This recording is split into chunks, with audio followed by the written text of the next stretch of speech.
Ce que je peux dire, c'est que le tourisme sénégalais aujourd'hui est dans de beaux draps, dans des perspectives très positives.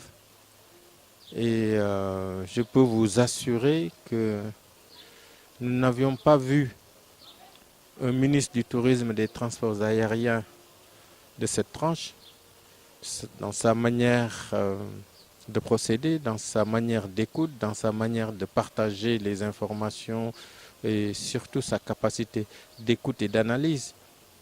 Et ceci est révélateur et très important parce que ça permet de manager ces hommes, mais surtout de faire des orientations stratégiques sur l'essentiel.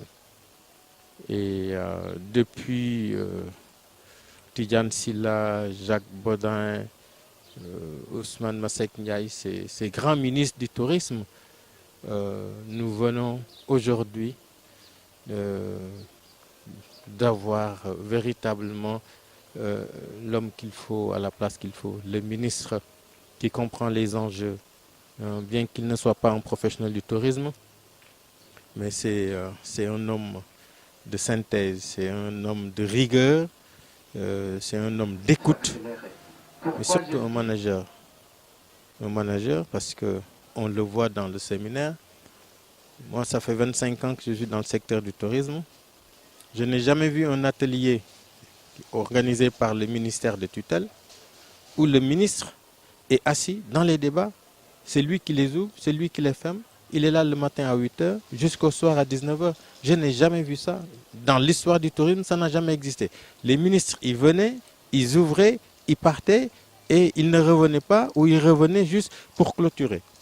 Alors que lui, c'est lui qui dirige les débats, il pose les questions, il débat sur les questions stratégiques, hein, il demande des solutions, il demande à comprendre et il interpelle son cabinet.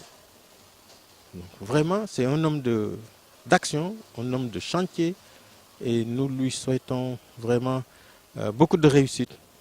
Et nous l'encourageons, nous allons l'accompagner parce qu'il en veut et c'est ce que nous attendons d'un ministre et c'est ce que le secteur privé touristique également attend de son ministre.